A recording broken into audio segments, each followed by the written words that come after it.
7:35 having arrived, I will call to order this regular meeting, joint meeting of the PLD Subcommittee of the City Council and the Planning Board.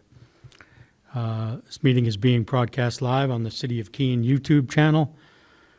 Video is also streamed on the city's website and is posted on the website by the end of the next business day, barring any technical difficulties. Anyone wishing to view a copy of the agenda and supporting materials will find it on the city's website. All actions taken during this evening's meeting will also be posted on the Joint Committee webpage. To receive electronic copies of future agenda packets, please go to the homepage and subscribe to the city meetings email list. The public and other board members will be recognized to ask questions and make comments on the agenda item under discussion. After being recognized, all remarks are to be made through the chair. Will staff please conduct the roll? For the Planning Board, Harold Farrington, Here. Roberta Mastrogiovanni, Mayor Jay Kahn, Present. Councilor Mike Remy, Here. Sarah Vizani, Here. Ryan Clancy, Kenneth Cost, Armando Rangel, Here.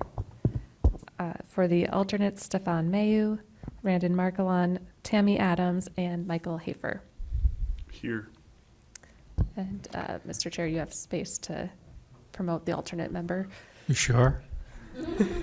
Yes, I would like to ask Mr. Hafer to join us as a voting member. Thank you.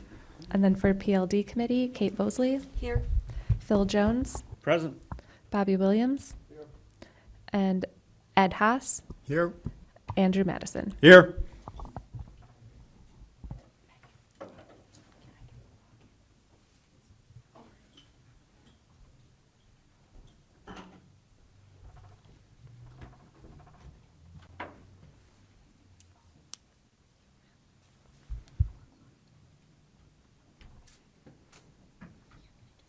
Are you waiting for Kate?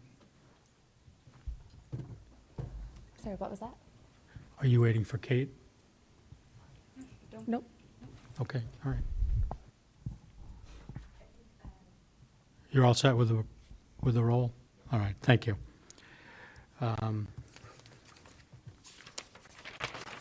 Okay. Next item on the agenda is the approval of the meeting minutes from July 14, 2025. May I ask for a motion to approve the minutes of July 14th? So moved. Thank you. Second? I'll second. Thank you, Councilor Jones. Any questions, comments, changes? Councilor Haas? Thank you, Chair. On line 193, page 6, I'm sure we have great principles, but I think that should be principal.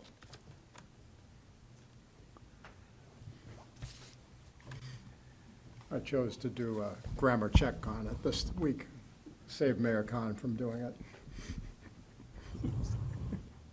He's a typo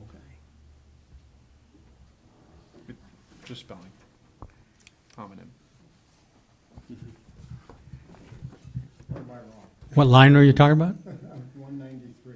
193? It's a principal structure, not a principled structure or whatever. My copy Oh, says I see. principal. It should be PAL, not POL. Okay. The woman that runs the school. Yeah, PAL is your school. Yeah, principal Principal is, structure. Principal would be the, Oh, maybe you're, yeah. no, think it's right. it should principal is be the one PLE. directs the school. I was trying to follow along Back to with you. Strunk and White. Thank you. Any other ones? Councilor Haas? All right, I have a couple. Line 238, I think we lost the letter R at the beginning of that sentence.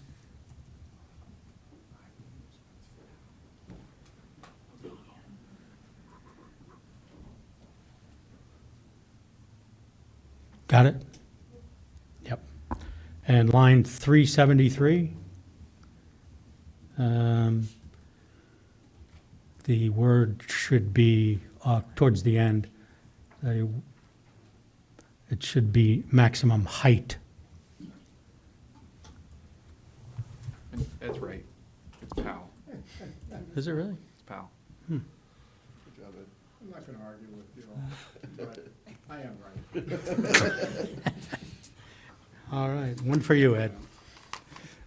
All right, It really is, pal? given those minor corrections, we'll call the vote. All those in favor of approving the minutes? Any opposed? All right, minutes are approved. All right, we have two public workshops tonight. The first is ordinance O-2025-28 relating to zone change.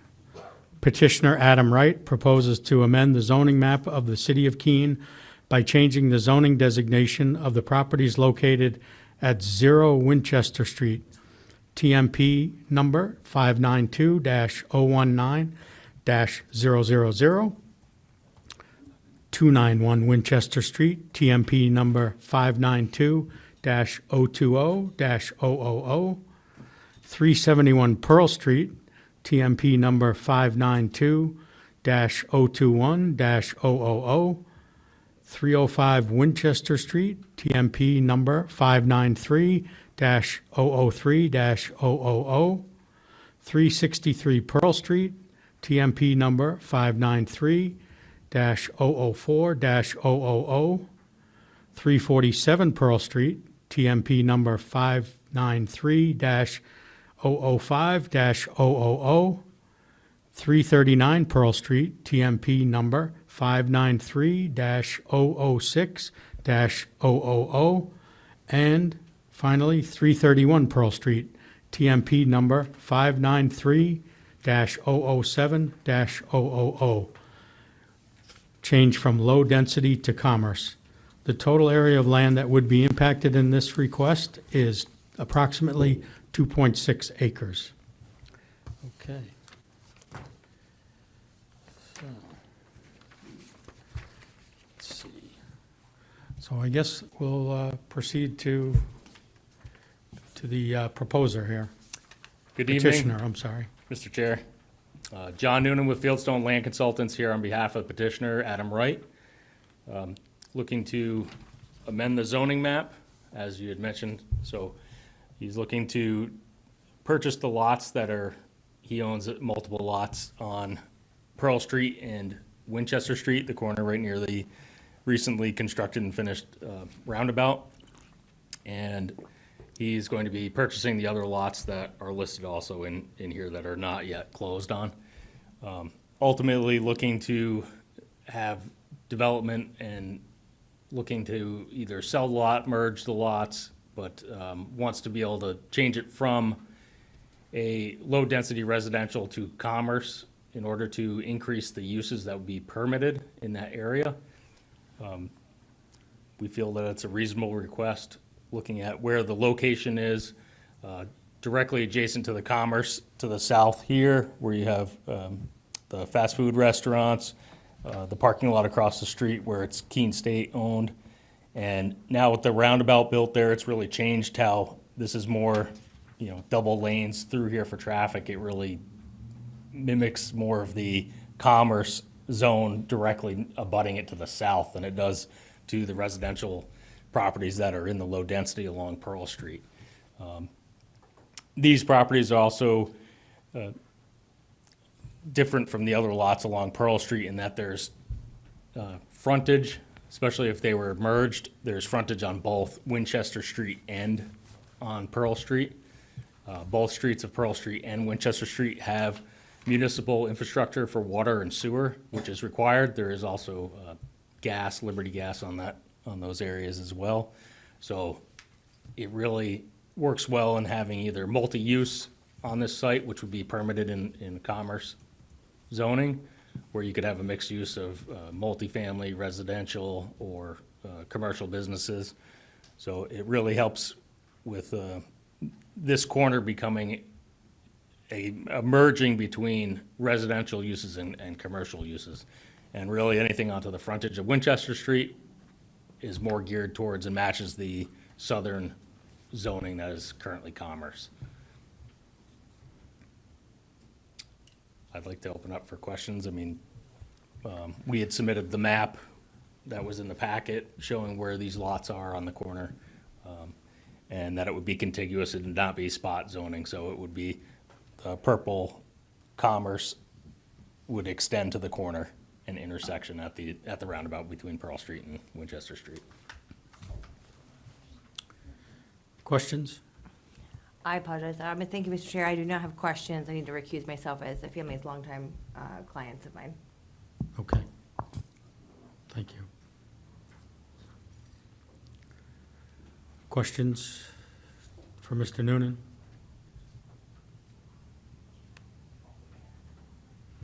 Counselor Haas? Yeah, thank you, Chair. Do you consider other classifications for rezoning it? Perhaps commerce limited?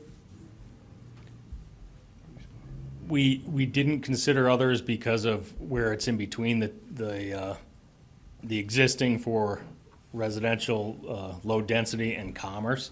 And that would become spot zoning if we had a different zone just in those areas. So to be contiguous with one or the other, we ultimately, in discussing with our client, looking at doing commerce so that we didn't have a spot zoning of just that area within the other.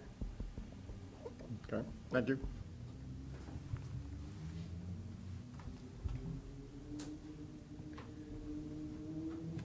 Mayor Khan? So either to you or to our staff, two concerns. One is the driveway access on the property. I know that you're just talking about the zoning. How would you interpret this relative to traffic impact in the neighborhood? Yeah, so I believe with the roundabout being there and now 2 lanes through that whole section, anything that would be a commercial use, so we haven't done any designs to say where our proposed driveway would be for a use on the property. Understood. However, anything that would be commercial use, I would say, would come off of Winchester Street where you have 2 lanes of traffic in either directions. It would be more suitable to that. There's municipally owned sidewalks that go down and extend around the corner there. If there was going to be a residential use, to then put the residential driveways, I would say, off of the Pearl Street frontage of those lots would make the most sense. I don't think, the corner where it comes closest together, where Pearl Street and Winchester Street meet, wouldn't be conducive to residential without a design, but just because of the roundabout, you would have headlights shining, coming around that roundabout right at that corner. It'd be better suited for anything on the Winchester Street side down onto that narrower piece here to be access off of Winchester Street, and then if it was a residential access off of Pearl would make the most sense. But as mentioned, we haven't done any designs on buildings or layouts at this time. I understand you haven't, and that's a future kind of question. But I think for the record, it I think, states what I think is a preference relative to the blending in with the neighborhood. Yeah, I think similar to as you cross Ishwheelet Street along Winchester Street, the residential properties tend to have the small, like Winchester Court, they have access on another street, and the driveways tend to be off of those smaller streets, and then on Winchester Street seems to be more of the commercial curb cuts and driveways, if you will, directly onto Winchester Street. So I think that would be similar along that entire road, whether it's commercial versus a residential use. Could you remind me how far up towards the rotary the median exists on Winchester? Yes, the median on, it starts at the roundabout and it ends, it runs down to just past the Lot 3 property here, I believe. So that's a divided road where there's two lanes of traffic in either direction with the median in between. Counselor Remy? I'm trying to follow your question there, because it's a divided road all the way from roundabout to roundabout now. It is, okay, all right. I And- wasn't, Yeah, so you Wasn't can't sure have if- any left turns into the lot or anything like that. They would have to go through the roundabout to turn into any of the subject Okay. lot on Winchester Street.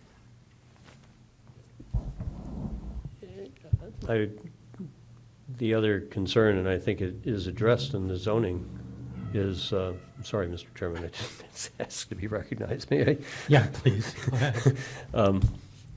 That, a 50-foot setback required if abutting a residential district is something that the property owner is needing to recognize with this change. Correct. So that would impact this portion over to the west, where these lots would remain in the low-density residential.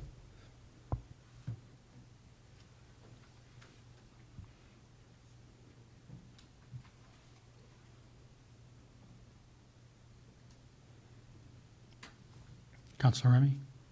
So I think I have a question for staff. I don't know I have Yeah, well, questions for we'll have a Yeah. staff report Yeah. coming up. if, okay. Any other questions? Okay, thank you, Mr. Noonan. Appreciate it. Staff like to weigh in? Ms. Fortson, thank you.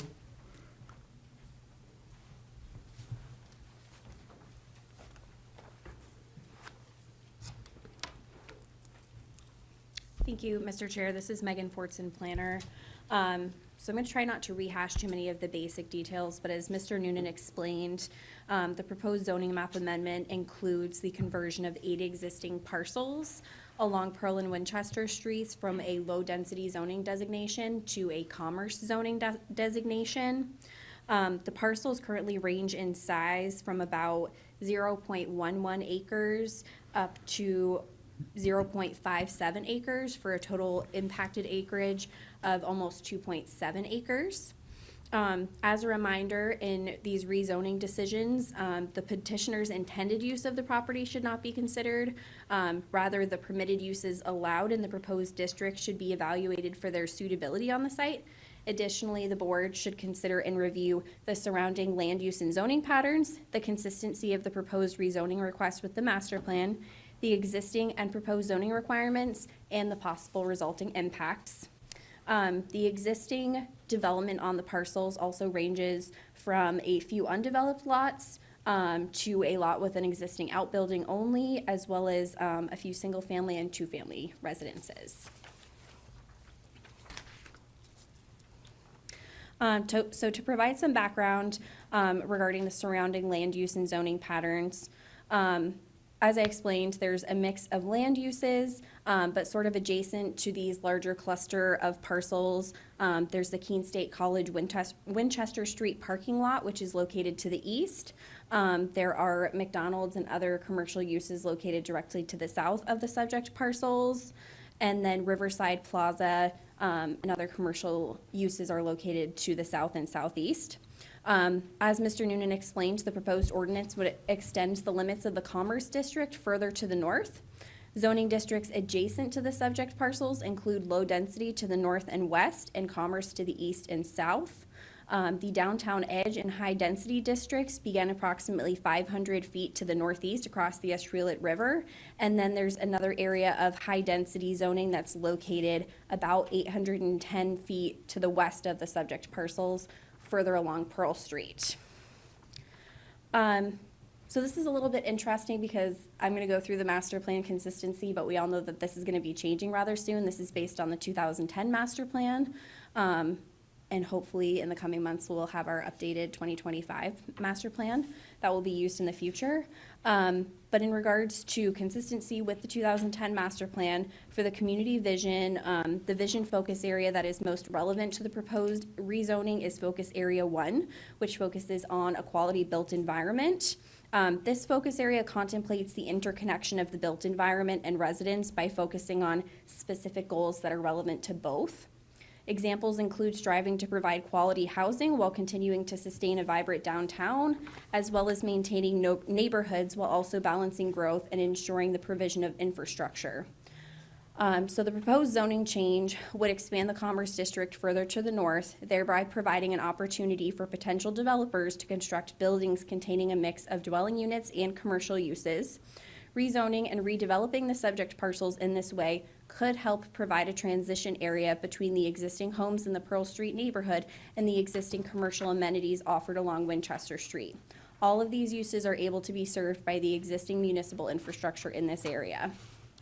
In regards to its compliance with the future land use plan, the subject parcels are located in what is called the Winchester Street Strategic Planning Area of the future land use map.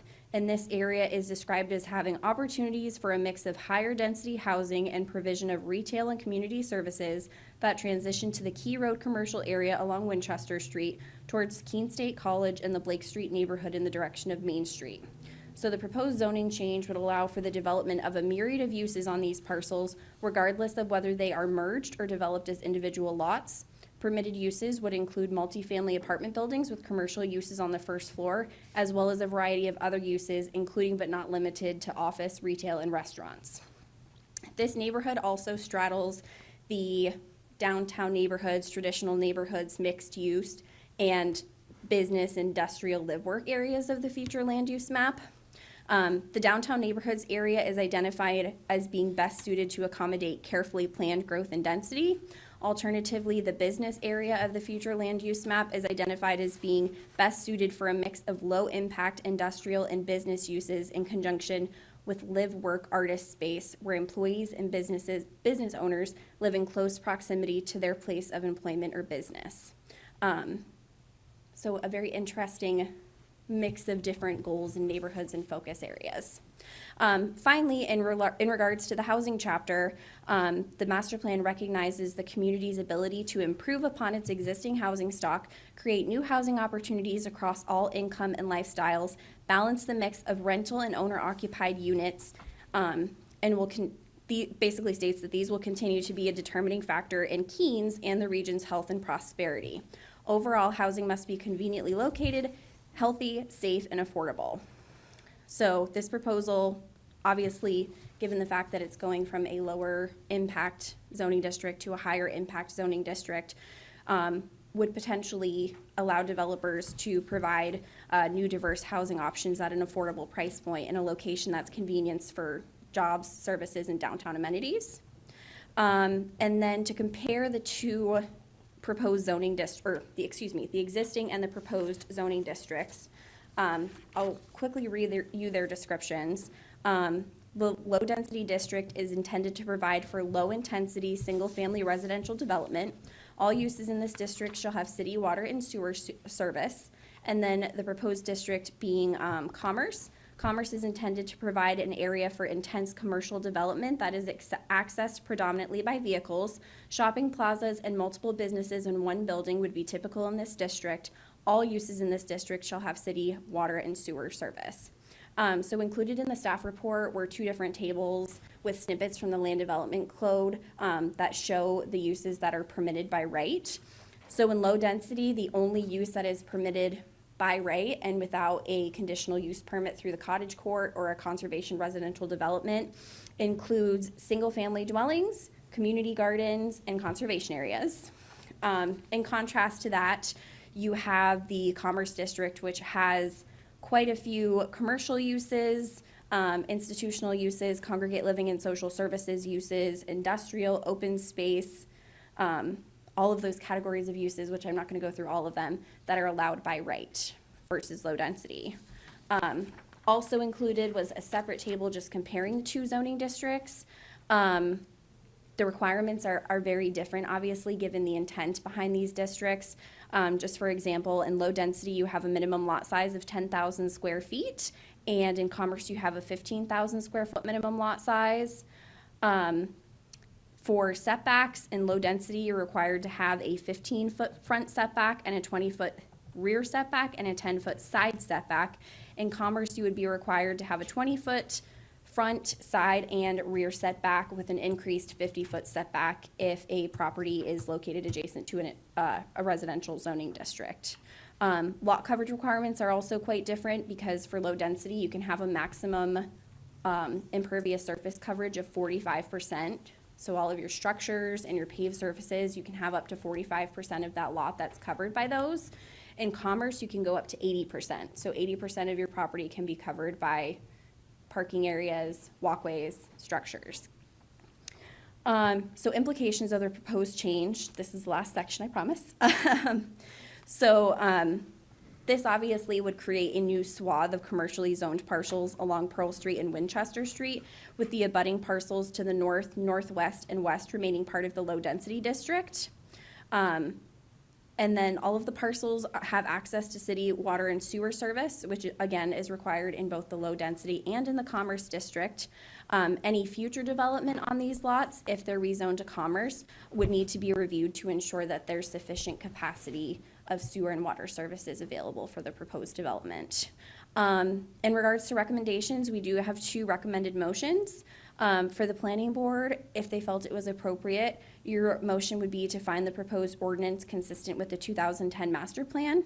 And then for the Planning Licenses and Development Committee, your recommended motion would be to recommend that the mayor set a public hearing date. I'm happy to answer any questions.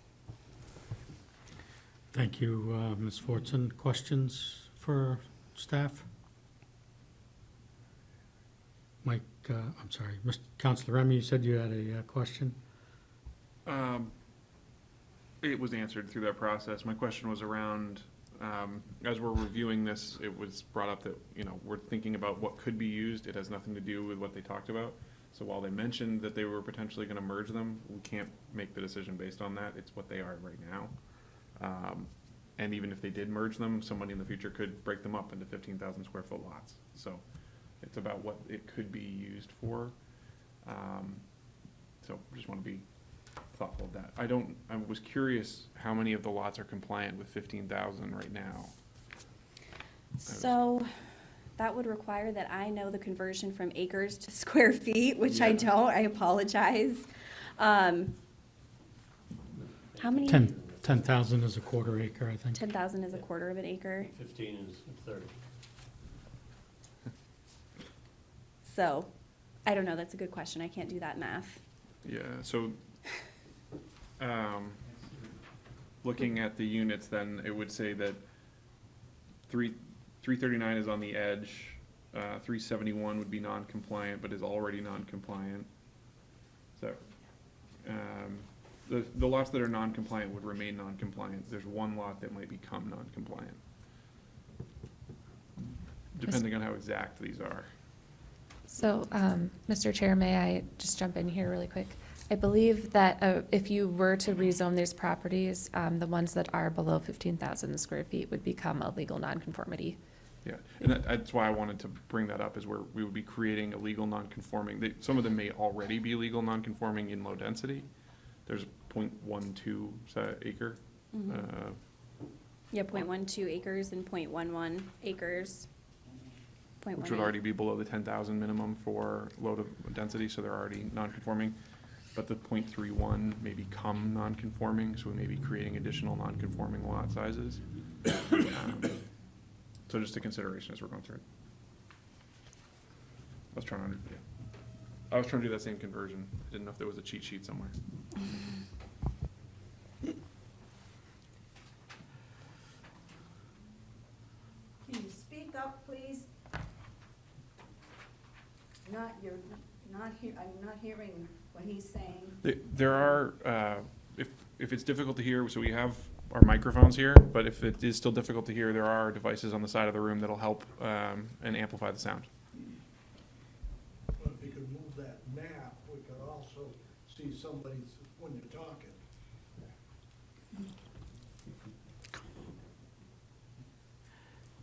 Thank you. Other questions? Okay. Thank you, Ms. Fortson. Thank you, Mr. Chair. All right, could I just have a quick show of hands of folks who are interested in providing a comment on this topic?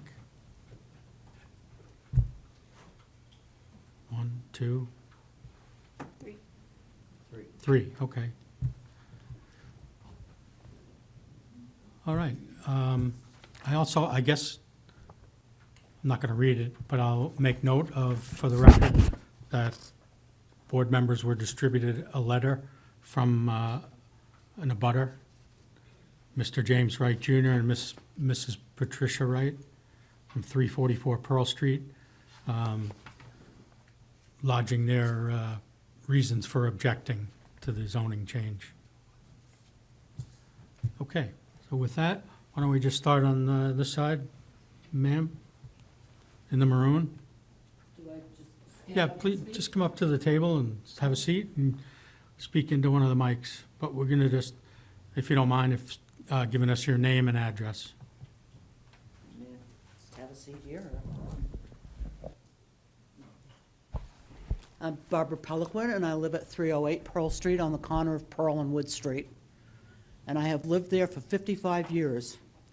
And I have grave concerns, first of all, and not as an insult, but as input comment. I did not receive any letter until I received it on Friday, which made it really interesting to try to dig up information. So I just give that as a, would be nice if we could have got information sooner. Secondly, I had come with the thought that I'd make just a simple sentence, that the information that we received and what we were able to look up online, so we have that benefit of that projected map and trying to figure out each thing, I thought, why isn't the individual who's applying for, or asking for the change in zoning, why isn't that person here to speak where we can speak as neighbors? And that bothers me that that's not so. So I've listened to the gentleman give an explanation of the lots.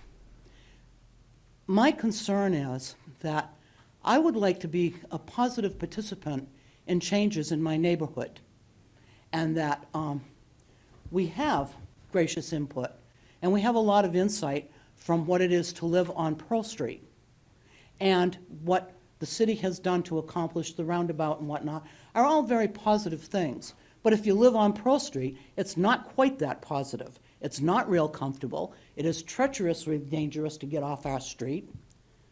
That is not a joke, okay? And then I dug back into the history of living on Wood Street. Back in 1989, we had a similar request for change in zoning at the end of Wood Street, and that became a really strange debacle, where there is now storage units down there. It was settled with the thing that we would have 10 trucks that could come and go, that 10 could come in, 10 could leave, and that it would be Monday through Friday between 6 a.m. and 6 p.m.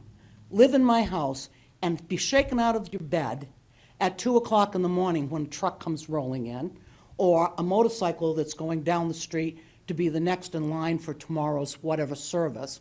It's not quite as simple as what's being talked about here. So I would like to be positive about it, and I would encourage my neighbors to be positive about it, if we knew, in fact, what is being proposed to go there. And I also would ask each of you to speak up a little louder when you talk, or to put your face up so we can see facial expression and hear you, because it's very hard being back there to do that. And I say that with respect. But it would be nice for us to have a more defined information of what is being proposed to be put in that property. I'm not opposed to change, but I'm opposed to having to close my windows most of the summer in the heat and my front door because the wafting odor of McDonald's, and that in my house you literally are going, my God, I can taste the French fries, and Chipotle. And I'm not being offensive about the food that's served there. I just don't particularly like it greasing my house and smelling my house every day like a restaurant, okay? So when you talk about bringing things in, how about somebody be upfront and tell us what it is they would like to put there? When we talked about zoning and low residential and the magical things that were done citywide where people can add a small structure into their property, everyone knows that the block that we live in has unusually large yards, which make it kind of palatial to have brought children up in those yards. Now there's not as many kids, so people are looking at adding a small structure, an in-law thing or whatnot, And I think that's a very positive approach. So I would like to hear that kind of positive approach when somebody is proposing to totally alter an entire section of my neighborhood. And I'm not being negative, I'm trying to be very positive about that. It gravely concerns me, and that the further congestion along Island Street and Winchester Street, okay, the roundabout is interesting, and the work is magnificent, but it is not big enough. The street is not wide enough. Access to the sidewalks is treacherous, so what once was a very comfortable walking neighborhood is not. The corner of Pearl and Island where it meets, and the original house that is on the left corner, and then Carboni's window service, the very strange signage that we now look at that says shared sidewalk. And I'm like, what the hell does that mean? We all share it when we walk on it, except when you can't walk on it because there are service vehicles that are parked on the sidewalk. So I watched a lady with a toddler and a baby in a carriage walk out and into the lane to go over the bridge because she could not get past the piece that was blocked, okay? I avoid using the roundabout because it is treacherous. So I'm not being negative. I just would like to know what is being planned to go there so that we could say, hey, that's unique, or are you kidding? We've already got empty properties. How about in looking at investing in the empty properties we've got that could be rejuvenated and used, and that we could go on with putting housing back in a housing zone? That's all that I have to say, and I hope that somebody's hearing that, and I'd like to be a part of the process. Thank you. Thank you for your comments. Oh, you're welcome.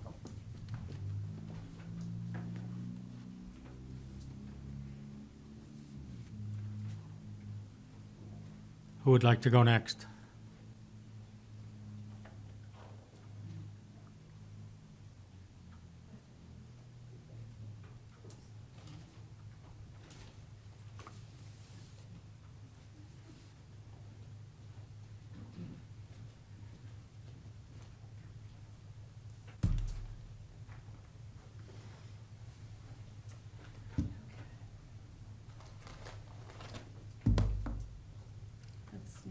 It's not a novella, I promise. You just have to hit the button on that Yeah, microphone. you want to make sure that it's a green There we light. go. Okay, great. Or green ring. I will start with, good evening, Mr. Chair. Good evening, Mayor, Council, Board. Thank you so much for having me and this opportunity to share a little bit about our concerns of Pearl Street. My name's Michelle Wright, and I lived at 344 Pearl Street as a child, and now myself own rental property on Pearl Street. My parents, Mr. and Mrs. Wright, are 83 and 81 years old, and like many of our neighbors, are aging in place in this community. They've called home for multiple decades. I'm here tonight, along with them and others of the Pearl Street neighborhood community, to express my strong opposition to the proposed rezoning of Pearl Street from low density to commercial or commerce. The direct impacts on the abutters: this change would directly and negatively affect abutters, most of whom are seniors living out their retirement in a peaceful neighborhood. Height concerns in the commerce section. Commercial zoning opens the door to taller buildings that tower over our homes, robbing us of sunlight, views, and privacy. Traffic and safety, as Barbara had brought up, increased vehicle trips, delivery trucks, customer traffic, a narrow residential street will exacerbate already dangerous conditions for seniors, children, and pedestrians. The noise. Extended business hours bring constant disruption, early mornings, late nights, and weekends, especially within the parking lots. This is a problem we have been forced to deal with since the farmland was converted to fast food alley on Winchester Street. Light pollution. Bright signage and parking lot lights will spill into our yards and bedrooms, disrupting our rest, as it has started doing from McDonald's and the previous construction staging area we had. Stormwater environmental risks, more pavement, larger buildings mean runoff, erosion, and potential flooding into our properties. There's several times just on Wagner Street where the sewer covers, the storm drains have overflowed and flooded. It's very close to the Ashwillet River, and there are moments now in this new world that we live in where the water just, there's nowhere for it to go and it permeates. So being that close to the river is also a problem. Loss of privacy, larger buildings and more foot traffic erode the peace and safety that we have long valued, and we've had to deal with that in the last few decades.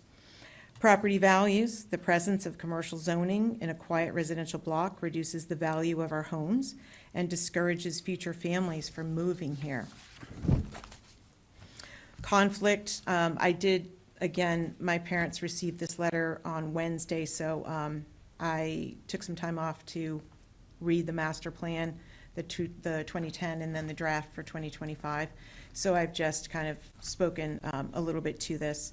The city's master plan lays out clear goals to support aging in place and protect the quality of life for seniors, preserving neighborhood character and ensuring new development is compatible with existing uses, to encourage new housing, but in locations where it aligns with infrastructure and community needs. This proposal conflicts with all of those, creating more housing or commercial activity by disrupting a long-standing residential neighborhood does not align with the master plan, and its growth at the expense of those who have already built their lives here. So lessons from the past. We, meaning Pearl Street, residents, Wood Street, Crescent, we've lived through this before, as Barbara had stated, decades ago, when farmland nearby was rezoned for commerce. We saw fast food restaurants spring up. The shift brought noise, traffic, light pollution right to our doorsteps. To move forward with this zoning, we'll take it from our doorstep and right into our living rooms. It created undue stress for the residents, and it forever changed the neighborhood characters. We should not repeat that mistake. To allow further commercial encroachment now, simply for the sake of investors, is unconscionable. My perspective as a realtor, and as a realtor, I understand the urgent need for more housing in Keene and across the nation. I support thoughtful development, but it must not come at the cost of existing homeowners, many of whom are elderly and have earned the right to quiet enjoyment in their golden years. We can build new housing in ways that respect the master plan, protect our seniors, and preserve neighborhood integrity. Rezoning Pearl Street to commercial does none of these. In closing, for these reasons, I respectfully urge the planning board to recommend denial of this rezoning request. Please protect the residents of Pearl Street, uphold the values of the master plan, and ensure that Keene grows without sacrificing its established neighborhoods. I have a little bit more that I would like to add, because we are the neighbors, and we are the neighborhood of Keene. We are the neighbors, the residents, the voice, the community, the very fabric of Keene that master plan represents and purports to protect. Neighborhoods are not simply clusters of houses. They are as alive as the people who dwell in them. They are created and sustained by individuals who believe in the ultimate American dream, the right to home ownership. That dream, though increasingly elusive across the nation, remains the heartbeat of Keene. Here, families have worked for decades to secure a modest piece of earth, to build a home, to raise children, to share meals at a kitchen table, and to tend gardens that nourish more than just the body. You, as leaders, have the rare opportunity to set a precedence, to declare that in Keene, neighborhoods are not expendable, they are essential, that their health, stability, and continuity are critical to the well-being of our city. By preserving what we have and building upon it thoughtfully, you affirm that growth does not mean erasure, and progress does not mean displacement. The voices of Pearl Street and neighborhoods like it carry generations of stories stories of resilience, of floods endured, of laughter rising from porches, of children running through twilight, or elders aging with dignity in the homes they built. This is not simply nostalgia. It is the foundation of civic health. Strong neighborhoods create strong cities. When we protect them, we protect our people, our history, and our shared future, and thoughtfully develop as a community. In closing, Pearl Street, it's more than an address. It's a legacy. It is proof that neighborhoods are not only where we live, but who we become. They are where the laughter of children once echoed, where families sat down to dinner at 5 o'clock, where neighbors looked after one another without hesitation. They are the foundation upon which Keene has built its character and its strength. In closing, I ask you to see beyond maps and zoning lines. See the lives lived here, the generations who have poured their work, their love, and hope into these homes, into this city. See the future that can still thrive if we honor the past. We, the residents, are not against growth. We are for community. We are for a city that remembers its people. We are for the right to age in peace in the homes we built, and know pass forward the stories and legacies of this place. The master plan is not just policy. It's promise, a promise to preserve, protect, and nurture the very fabric of Keene, its neighborhoods, its people, its soul. Let us keep that promise. Thank you. Thank you.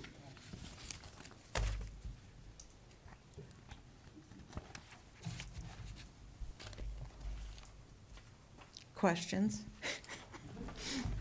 Shall I shut this off? No, we're good. Yeah, I think there was at least one other person who wanted to speak.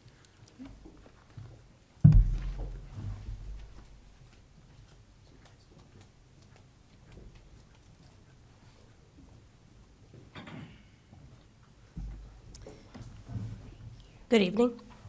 My name is Lori Whippy. I live at 352 Pearl Street, so right next door to the Wrights. So I am their direct neighbor. I also live basically right across from where this major part of this proposed change is going to be potentially happening. I also share strong opposition to this change. I think, and forgive me because I did have less time to prepare. I work long hours, and I came straight from work, which is my appearance. I also did not receive a letter until last minute. So I am very disappointed in the efforts to notify the community about this meeting. There is a lot of frustrations that I share with my neighbors. I have not the same lengthy establishment that they do. However, I have become fiercely protective of this space and my neighbors. I share the frustrations with the roundabout. I don't think that it was made wide enough. It is incredibly dangerous for us to leave our street already. I also have disagreement with where the crosswalks are placed because it is almost impossible to see pedestrians trying to cross when you are trying to leave the roundabout, which doesn't really give you enough time to change lanes because of the width of the roundabout, and also because of the corner of the house that's there on Island Street. So you really cannot see cars and things coming from that direction very easily, and people just kind of fly out of there. It's incredibly dangerous. The other thing that is really troubling about this is we don't know what's coming, and I feel like this is a very there's all cloaks and daggers here. And it's really off-putting. I suffer from the light pollution and the noise, and I did suffer, just like my neighbors, the rights with the staged construction area. It is really disappointing about the lack of attention that is given to the homeowners on this street. We are just trying to live here. This is my first home that I've purchased. I'm 34 years old. My husband is military and is not currently living here. He will retire in 4 years. When he comes back to the home that we bought together, I do not want him to come back to a place of noise and unrest. He has earned his place for peace. He has given almost 20 years to the military. I also, when we purchased this house, didn't recognize the amount of noise and trouble that comes from that McDonald's parking lot. It is incredibly loud. Even at like 2, 3 a.m., people go and they do all sorts of shenanigans, if you will, in that parking lot. There is also tons of pollution. There is constantly garbage in my yard, and it's incredibly difficult to keep up with that. We also do live incredibly close to the river. My property backs up right against it, and I already have dealt with 2 floods in my basement, resulting in a lot of property damage. Some of that priceless, irreplaceable property that I inherited from grandparents who are now passed. It was destroyed in that flood. So the notion that there may be increased potential for flooding in my home, in my yard, is incredibly upsetting. I think that there is a lack of regard for the residents, especially my neighbors who are more senior to I, who have lived there as long as they have. And frankly, it's almost disrespectful that this encroachment would also disrupt their peace. I mean, what are people supposed to do, especially people like my neighbors who have lived there for 55, 60 years? They're not going to just be able to pack up and leave if they don't like it. I don't think that that's a fair thing to expect of someone either. I also worry about the pollution to our river, which is already fairly polluted. I think there's a complete lack of regard for the environment in that area. And I see it. I see garbage in there regularly. If we bring that closer to it, would that not just increase more garbage? People litter all the time. And then if you add things like dumpsters that you might find behind restaurants, local wildlife gets into things. It's not a smart choice. And I don't think it's a wise choice for the future. Even if you were to say, oh, perhaps we'll build higher density houses there. Like was so well wordedly said before, it is taller buildings. It does shade out our spots. I'm trying to build a garden. I'm trying to take care of my space. My home was built in 1920. I am trying actively to restore the charm of my home. I am trying to create a space that is peaceful and beautiful. Commercial properties directly across from me would destroy that. And it would also destroy my investment.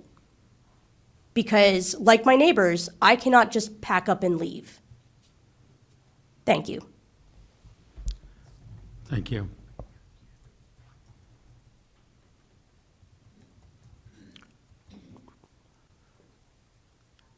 Anyone else wish to come forward? Please do so.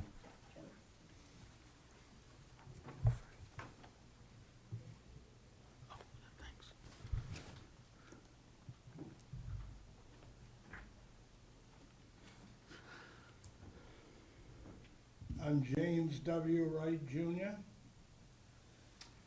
I've lived at my residence for 60 years, longer than probably a lot of people you are in age. Can you turn on your microphone, please? Can you hear me now? Because you will. I've lived there for 60 years. I came to this town from West Swansea. It was all an Italian quadrant. The most wonderful people, I'm French, most wonderful people I ever met in my life. And a little history. If you know where Market Basket is, I'm sure you all know. Can you hear me? Because I get loud. There was a Bardwell farm there. And I have lived from the Bardwell farm to my home on Pearl Street with all the construction over 60 years, everything that came. I came from school in West Swansea and went to Keene High School. And from there was nothing but farmland, right to where Walmart is, Mrs. Sheehan's property. That's why they can't tear the house down at the college, because she owned that property. And I've been through 2 floods. Well, you can move. Oh, sure, so I can just get up and go to another house. I want to die in my house. If you don't understand me, you won't. I've lived there. I love the property. I've outlived all the Italians, most of them. But first of all, the city of Keene have looked at those 2 dumps on Pearl Street for 30 some odd years and never, ever once did anything about it. And that's just the way they look now. Secondly, there's a bus stop on the end of Pearl Street in that roundabout that the kids get on the bus. A lot of people don't know that, but there's a bus stop there. I'm not certain, but when they built McDonald's, I don't know what the numbers are, the house beside McDonald's, Mr. Leslie says, I'm going to the city council and I'm going to get this property rezoned. Because he didn't need any money. He was old. So the big gray house right by McDonald's, I think was rezoned in '77, but I'm not certain. So everything goes great. The Italians got their gardens. If I remember right, if I recollect, General Motors wanted to put a working garage right straight where those 2 houses are, down Pearl Street, down our way. Well, he didn't need any money. All he needed was a garden. So they built where Walliers is. Thank God. So I was up here a couple years ago, and I don't know if any of you guys were here when they put all the stuff across the street for the construction of the bridge and all that. And we won because they never had a meeting. They never called us up when they did it.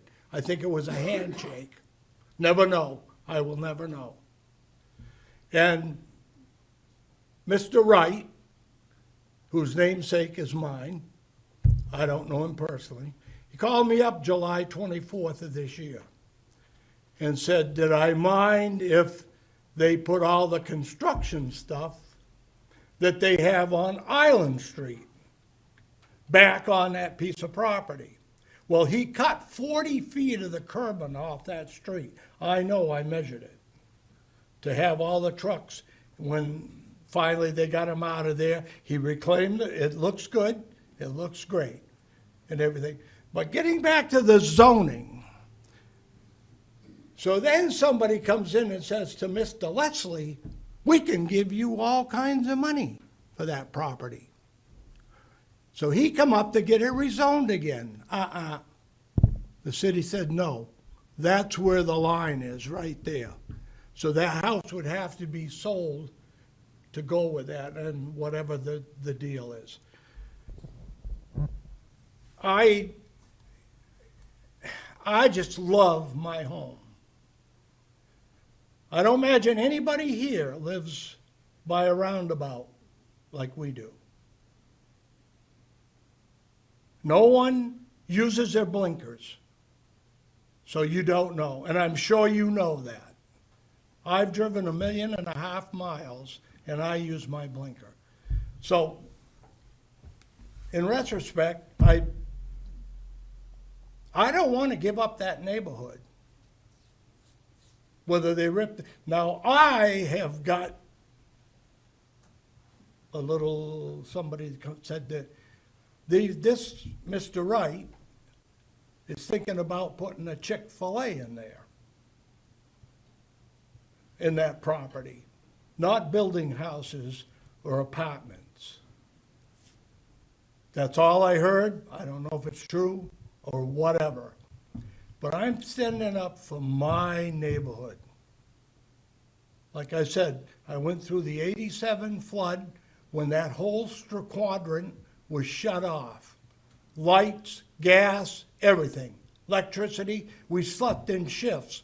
And you know why? Because we loved our property. We didn't leave.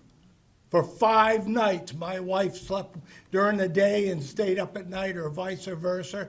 The guy down the street had a shepherd dog, and we had 2 5-cell battery lights, and we'd walk up and down the street because the city of Keene wouldn't do nothing. They let 10,000 cars come down that street to see the flood. And another thing, for 60 years I've been trying to get a 30-mile-an-hour sign on Pearl Street. I had to come here. I had to go to the Public Works. I had to, you know what? I still don't have one. From the roundabout to the corner of Pearl Street is Keene's fastest quarter mile. And I know, because I sit on my porch, and I watch them come by. And I'm sick of that. So what happens? A guy hits a tree down the corner of Meadow Road and Pearl Street, and now they got 2 signs up there, electronic signs, because the guy was going 100 miles an hour when he hit the tree, you know? And I can't even get one. For 60 years I've been trying to get a sign said 30 miles an hour, and I can't get one. And we had people down there with radar guns years ago said, you know, you are right. They'd stand there like a policeman. And it's just unbelievable. Anyway, in short, I'm going to die there no matter what the heck they build, but I'm going to be against it from the word go with the rest of my neighbors. And I've got some wonderful neighbors, just wonderful neighbors. And I want to thank you very much for listening to me. I appreciate it. Thank Yeah. you. Thank you for your comments.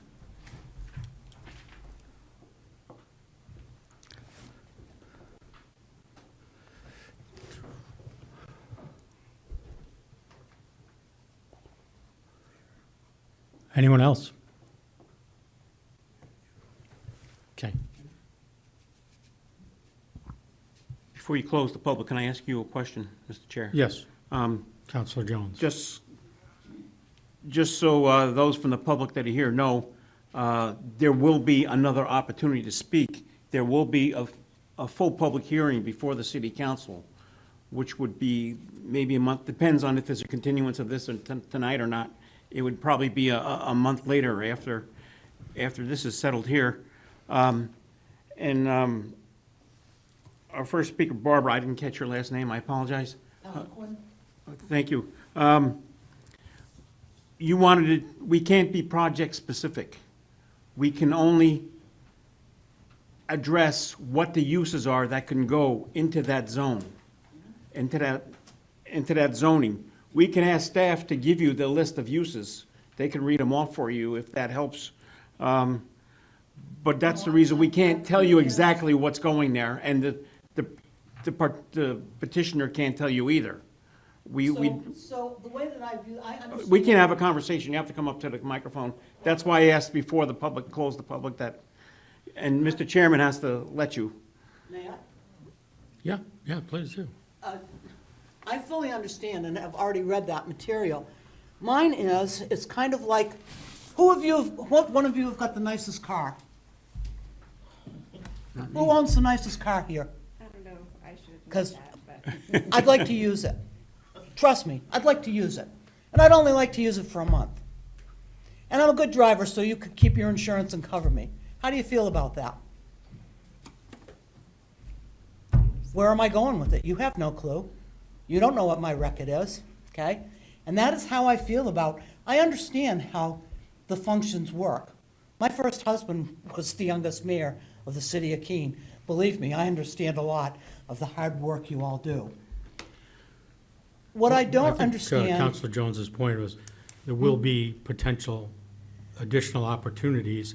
Right. And once the person who owns the property decides what they're going to do with it, that will be further applications, and he'll have to go through a process of approval for that as well. Okay.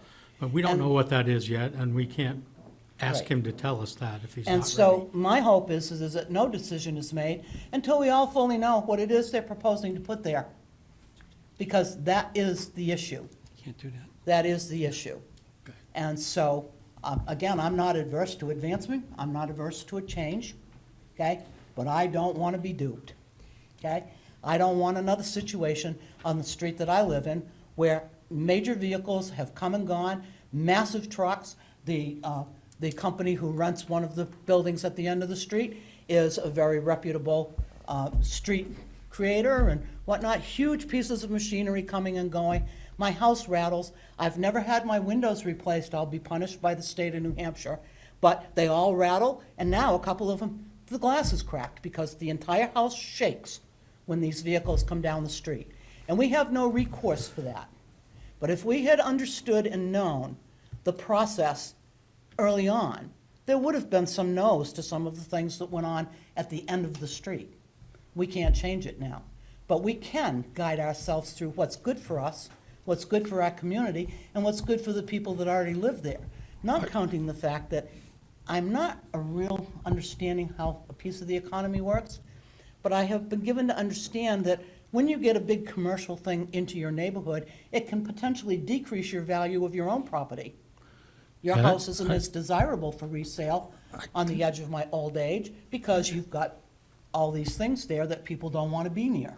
I So- hesitate to cut you off, Ms. Peliquin, but I think I Well- think your point has been made. Okay, and so Thank that you. is my point, is that if Thank no judgment is made until we know what's going there, I'm fine with that. Otherwise, I'll be marching up and down the street on the pieces that I cannot get run over and make my statements there. Thank you. Thank Ms. you. Councilor Bosley? Thank you. I just want to make a point, and you guys are going to get to witness this process in a minute, but this body's job is to deliberate on what we feel is the best use of this property in all the items that could potentially be placed here. So I know there's some concern over what specific thing might be going, but you'll hear us start to talk about the different types of things that are allowed in commercial zones, and we have a list of those things, and we'll start to look at the neighborhood and the streets and make determinations whether or not we think that that would be an appropriate place for any of those types of things to be. Because the bait and switch of it really is that anyone could come to us and say that they're going to build, a beautiful greenhouse, and they could sell the neighbors on that, and we could change the underlying zoning based on that information, and then you could have a car dealership put in. Because once the zoning is changed, there's no recourse to stop any of those uses in that zoning.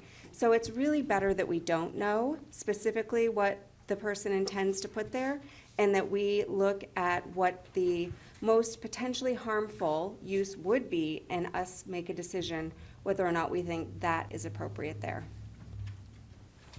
Thank you. All right, now I would like to close the public portion of the meeting and proceed to deliberation. But to start,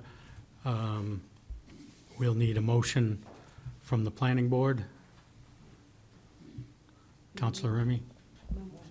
No, I would suggest we deliberate before, Okay, yeah, if that's okay. okay. Yeah, and on that note, I just am looking through the list of potential uses in here, and then while the master plan is very broad and talks about how across the city there are some very important pieces that some of the folks have highlighted in here, this particular zone is, as the staff called out in their report, in a called-out zone. It's in the Winchester Marlborough Street strategic planning area. And they did include some quotes in there on that, but that's where it's a little bit different because this particular zone was called out. I think the intent was there are opportunities for a mix of higher density housing and provision of retail and community services that transition to the Key Road commercial area along with Winchester Street towards Keene State College and the Blake Street neighborhood in the direction of Main Street. And then it goes on to talk about Marlborough Street on the other side, but I think that's, the uses in here, I think, meet that definition. So from a master plan pure perspective, I think that what I just read versus the proposed uses makes sense. Whether it jives with the neighborhood on Pearl Street, I still got to think about, but that's not what we're here to review, right? I'm looking at, from a pure master plan compliance perspective, it seems like it fits. Counselor Bosley? So I, on the surface of this, tend to disagree with Councilor Remy. I feel like I've been spending part of this meeting driving up and down Pearl Street on my Google Maps because I want to really get a feel for where each of these individuals lives and what the neighborhood is like here. And I do agree that there is potential for some commercial zoning. I just don't think it needs to go this far down Pearl Street. I think that there's a really nice residential neighborhood back here that we need to look at protecting. And we could be looking at a 6-story building with apartment buildings up above and retail space on the first floor. We've recently changed the commercial district to allow for that. And I don't think that is within keeping with this neighborhood, as well as a myriad of other uses that would be allowed in commercial. I would be amenable, and I don't know if the petitioner would be, but I would be amenable to looking at these front 4 lots that are directly adjacent to the roundabout, which I think serve a commercial purpose, but the rear 3 lots, I think, really belong to the neighborhood.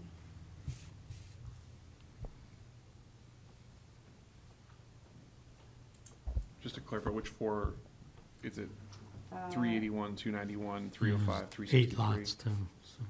363, 371, 291, and 305. That 4th lot, Mr. Chair, is the city's lot. Okay, So 347 back to 323 are the ones you're, or not 323, sorry, 347 to 331. Would be the ones that I think would be a loss to the neighborhood if those were changed.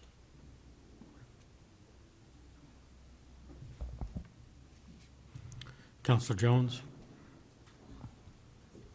Thank you, Mr. Chairman. I think we've already set precedents here with change of zoning on Pearl Street going back maybe 10 years ago. It was a developer named Jim Fippard who came to the board asking for a rezoning. And once again, it would have went from lower impact to higher impact. And at the time, it was determined that the other end of Pearl Street, where it meets West Street, is a failed intersection, and we should not be moving to a higher impact at that time. Nothing has changed at that intersection. It's still a failed intersection. So moving to a higher impact, I don't think is the right thing to be doing right now. Also, as Lori Whibby said, the potential for flooding, the water is right there. Now we're going to be taking an area and almost doubling the impervious surface from 45% to 80%. And I don't think that is the right place to increase your impervious surface. It's just, the potential for flooding is just too much right there. I don't think this is the right idea right now. I think it needs more looking at. As I said to Mrs. Pelican before, we can't look at the project, but we can look at the commercial uses, and we have the list in front of us, and some of them that I see do not fit in that neighborhood. So that's my opinion. Councilor Madison. Thank you, Mr. Chair. I have to agree with Councilor Jones. Just kind of looking, I was also perusing the neighborhood on Google Earth too. It's kind of great having this available.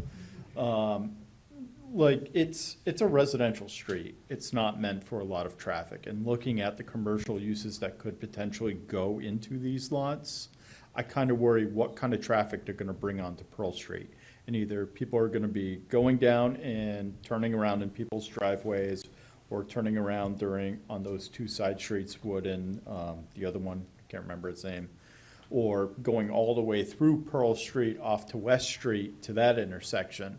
And I don't really think Pearl Street was meant to handle that level or that type of traffic. It's really designed for just local traffic at all, just the people going to and from their houses. So looking at the potential uses that could go in there and what Pearl Street could handle as a street, as a residential street, I really don't think it jives. Mayor Todd. I guess a question for the chair, for the staff. We have this petition in front of us. I too was looking at 7 properties and wondering what the options are to the petitioner to scale it back. That's not in our purview, though, tonight. Is it? And that's my question. Is we could amend the petition? Mr. Chair, I may I? don't know. Is there some process of asking his representative, Mr. Noonan, if that's an acceptable option? Essentially, we're putting a third option on the table. Sorry, so to answer your first question, if I may, Mr. Chair? Yes, please do, Mary. Thank you. So you, at the public workshop phase, you can definitely modify the zoning proposal. So if you wanted to change which parcels are included in the zone change, you can do that at this stage. And it's up to you if you want to ask the petitioner. It's a legislative decision, so you have a lot more sort of leeway, I guess I'll call it, than you would with the planning board's normal quasi-judicial role. So it's up to you. You certainly can do that, but it's not required. If I might? Yep. Is that essentially a denial of this initial request, but with a message that the petitioner could come back with a revised petition? So it sort of depends on what you, I guess if you, if you modify it so that it's impractical for anything to happen, I guess it could kind of be like a denial. But I think that in general, if you were to take those 3 properties and leave them as LD or 4, sorry, I was trying to follow along. That would just be a modification to the ordinance, and it would continue to move forward. It would go to a public hearing and get voted on. So it wouldn't be a denial, it would be a change to what was originally proposed. Page 25, we would just strike them out. Counselor Mosley? So the petitioner would, at any point, be able to withdraw their request, which would be their decision if they didn't want to move forward with any of the amendments that we changed. They could also come to the public hearing and make their case to the full council, which would, if we changed the petition at that point, have to come back here for more workshop. To the board, I just want to point out my initial reaction to leave a portion of this potentially to change, and I'd like you to consider as we make progress here. I don't see anyone wanting to live in those lots on that roundabout. Those 2 lots that are directly abutting that roundabout. So in order to give the petitioner an opportunity to be able to do anything there, I feel like we should be open-minded about those 2 lots, but any further back, I think you're disrupting the residential neighborhood. My preference would be to consider that, but I would be amenable to strike the whole conversation if that's the direction we go. Yes? Oh, sorry. Counselor Remy? You guys switch back and forth. When and this is follow-on question for Councilor Bosley, are you including 363 and 305 in that? Because I agree on 371 and 291. Those would be really challenging no matter what you do. But on their own, they don't really connect to 305. They kind of do at the corner there, but that's where 363 is. Mr. Chair, if I may? Yep, sure. So to create the continuity across 305, you would need 363. Yeah. Which was what my original suggestion was. In my preference would be to divide 363 down the center. And, there's a lot line across the street that wouldn't be appropriate to, but I don't know that I need to make this any more complicated So than it currently is. to fall on so my comments around the master plan being, meeting this really apply to those lots that we're talking about. They don't really apply to the lots in the back. Correct. So- And I hear that, yeah. The lots that are along Winchester Street are what's defined in this, not Yep, 3 yep. back, so that's it. So would someone care to? We don't have a motion, but someone can offer a modification to what's suggested. Was that what you were about to do, or you just have another comment? Thank you, Mr. Chair. No, I'm not about to offer a modification. I think we're going in a decent direction to think differently about the whole plot that was requested to be looked at here.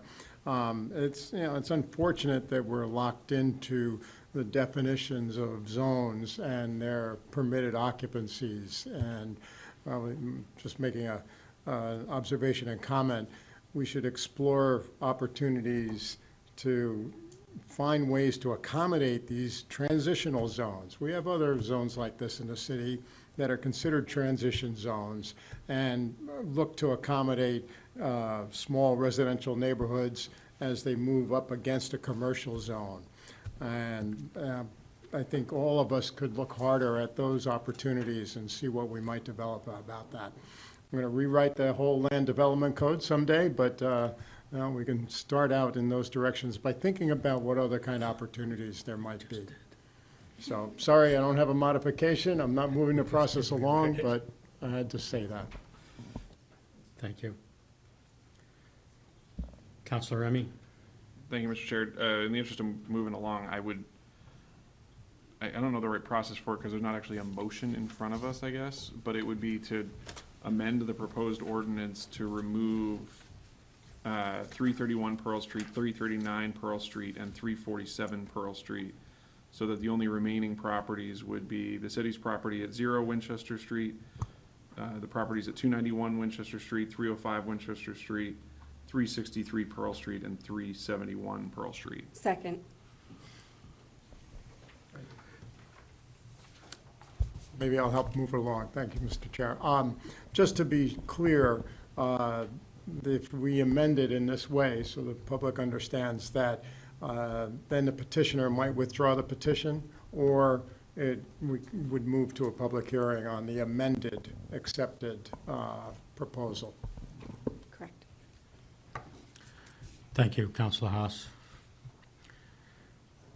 Okay, so discussion? You know, just from planning board perspective, much easier to vote that that's aligned with the master plan, that the amendment here is more aligned to the master plan than the original proposal, so that would have my support moving forward. Thank you. Councilor Madison. Just a quick question. Could you remind me, did we remove 363 Pearl Street?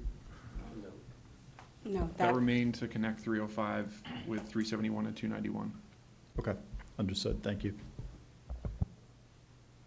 Councilor Jones? Can I ask a procedural question of staff? If we do this amendment, would this open the door, I mean, for a continuance or another workshop, and it changes what we know, what the neighborhood was noticed of? No. It no longer is what they were noticed of. We're about to So- send it to a public hearing. Yeah, I just, I don't think, unless the petitioner asked for the amendment, we should be doing it. That's just my opinion. Ms. Brenner, would you like to address Councilor Jones' question? Thank you, or Mr. Chair. comment? So what you're doing right now is creating an A version, and since it's pretty straightforward, I don't think you have to continue the public hearing. I think that staff can just go ahead and prepare that A version and send this to council to set a public hearing. And the notice for the public hearing will reflect the changes in the A version. So the neighborhood will get a notice of the ordinance as amended, if you choose to amend it.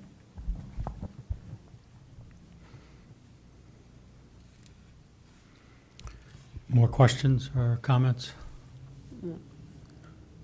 Mayor Khan? I just had, I think this is a reasonable accommodation to the petitioner and to the neighborhood. It certainly is going to address Counselor Jones' concern about further input, and those opportunities would be there. So I think I'm prepared to vote in favor of the amended motion.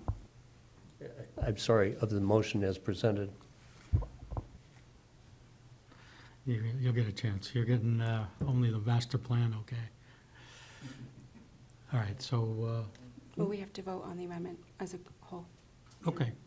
All right, so as the amendment that was read by Councilor Remy and seconded,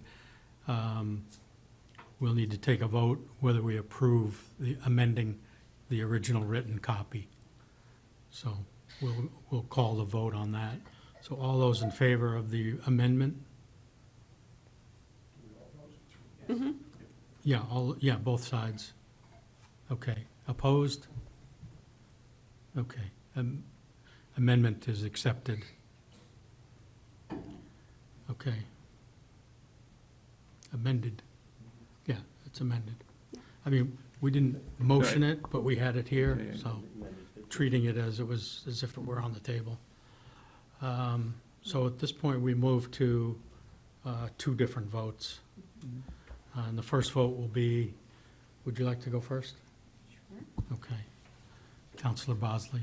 Counselor Jones, would you like to read our motion? Gladly. And just so the public is aware, the motion is to ask the mayor to set a public hearing on this, on this change as amended. Whether or not we voted yes or no, the petitioner is entitled to a public hearing, so That is it will correct. happen. With that being said, I'll move that the PLD request the mayor set a public hearing. Do I have a second? Second.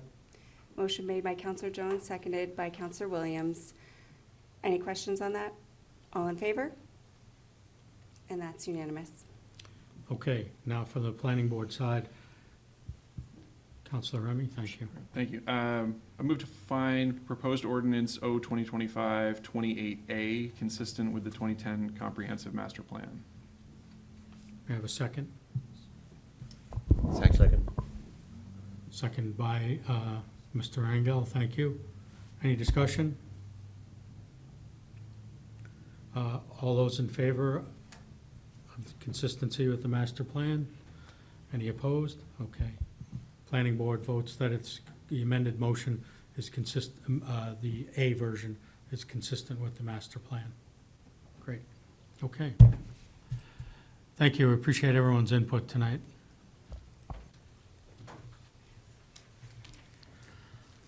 All right, we have a second workshop tonight.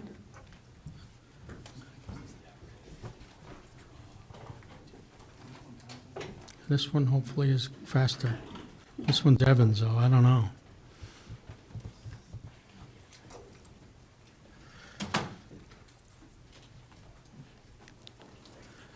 All right, ordinance O-2025-29, relating to cross-site access exception from the parking lot pavement setback.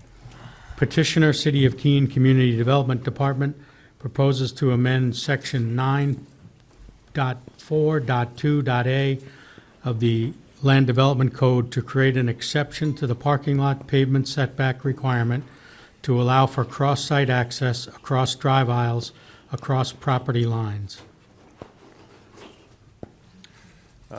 Thank you very much, Mr. Chairman, everybody. Evan Clements, planner. So this ordinance proposes to amend section 942, dimensions and siting, subsection A, setbacks, to create an exception to the parking lot pavement setback requirement to allow for cross-site access drive aisles across property lines.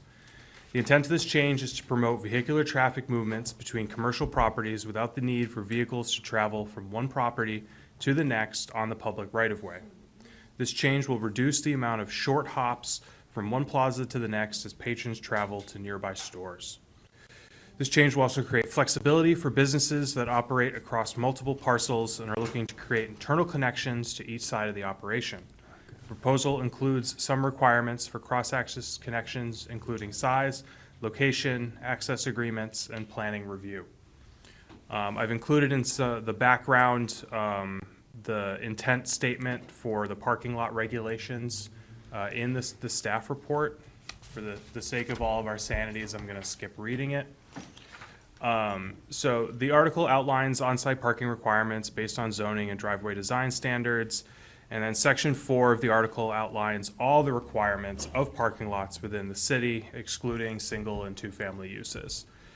So the table 9-2 is the travel and parking surface setback requirements. It's based on parking lot size. And so this is an impervious surface setback from the edge of the property to where the pavement ends. And then the idea is that requires some kind of permeable green space around the perimeter of parking lots to promote green infrastructure and smart stormwater solutions. Point of order, I don't think the planning board has a quorum right now. I don't know if that's a problem. Yeah, why don't we take a brief pause, Mr. Clements, until we get A quorum back in the room.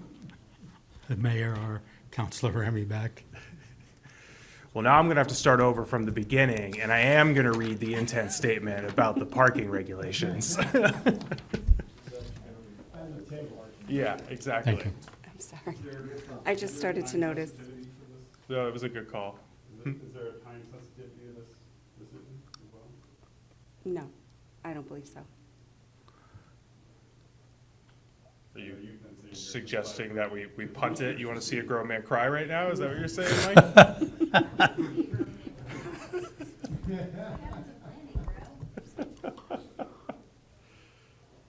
Wait till Wednesday night.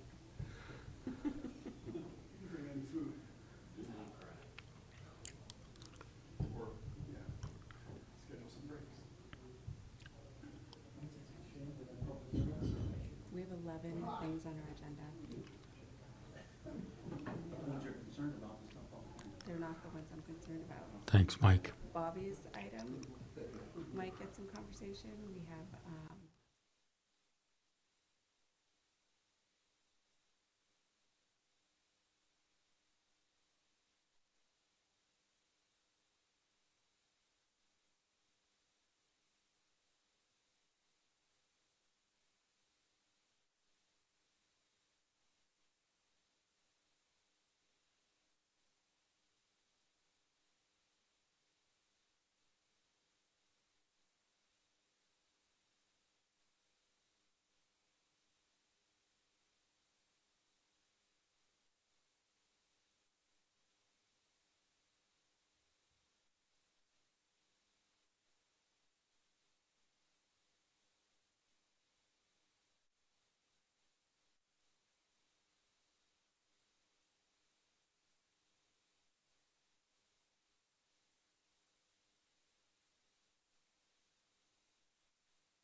You're good. So, yeah, again, table 9-2 is where that requirement for the parking lot setback comes from. It's based on the area of the parking lot and with the intent to create a permeable green buffer around the perimeter of parking lots to promote stormwater management, green infrastructure. There's some aesthetic value to it as well. And then just for it's worth noting that in our downtown districts with the form-based codes, we do have a different set of rules related to parking lots. So, for example, I showed an example figure from table 9.4, and that shows very clearly with an intent to have cross-access in those parking areas to the rear of those buildings. So this proposal is really more for the traditional landform that we're used to.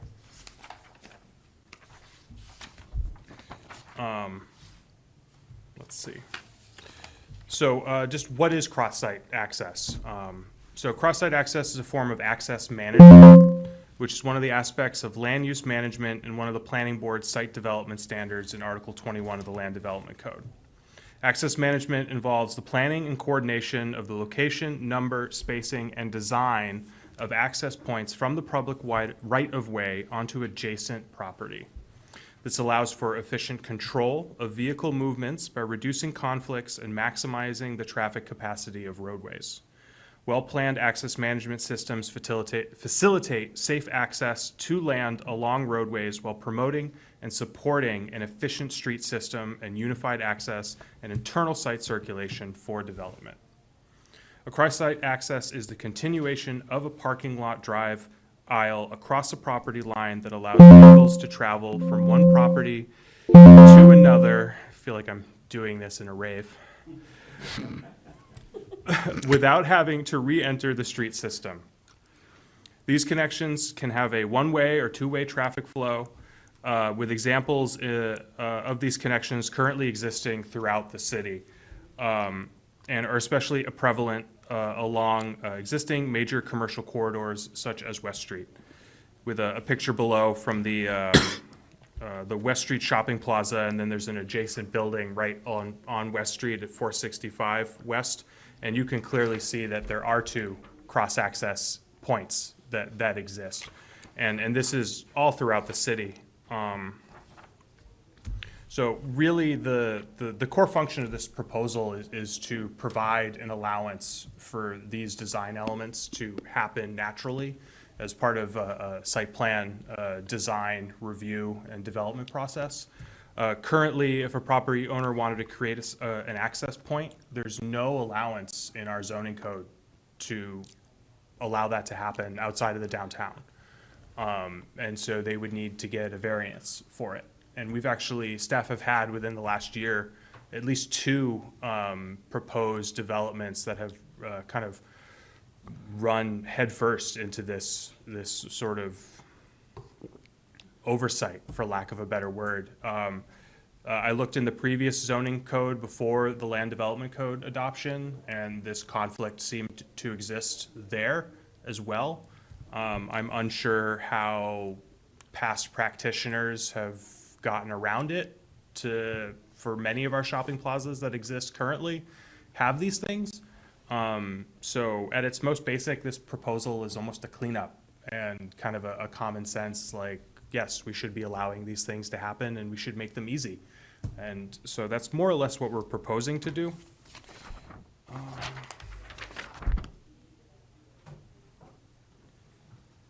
think we understand. That's great, because I don't actually have the ordinance in front of me, so I was gonna go through what the provisions were, but, that's it. Thank you. Any questions for Mr. Clements? Counselor Haas? Thank you, Chair. So this is two separate properties. If they're a common owner, that's easy. If they're different owners, they have to have an agreement. What happens if down the line, one property is sold to a different owner who doesn't want to continue this, or who's out of luck when that happens? It's written into the ordinance. Does it become a deed restriction of some sort? No, it's written into the ordinance. Yeah, so we do have a provision for cross-access agreements when they are necessary. Councilor Haas, you raise a good point, where at one point, if it's a single property owner who owns both parcels, they can't grant themselves an easement. They don't need to give themselves an access agreement. Right. So their choice is to either negotiate with the new property owner to continue that cross-access or abandon it. So, sorry, a new property owner could come in and eliminate the cross-access, thereby impairing the other property owner's business. Potentially. Okay, just clarification, thank you. Yeah. Okay. Other questions for Mr. Clements?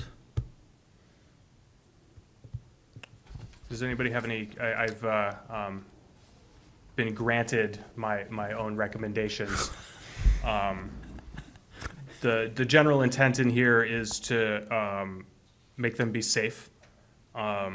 So the first one is for 22 feet wide for two-way, 11 feet for one-way, which is just about in line what our current regulations are for drive aisles in parking lots. Connections shall be far enough from the front property line to promote vehicular and pedestrian safety. We didn't want to establish a distance from the public right-of-way that would be uniform, that would work for every potential property who wanted to create one of these things. One of our concerns was saying, oh, it's got to be 20 feet from the front property line.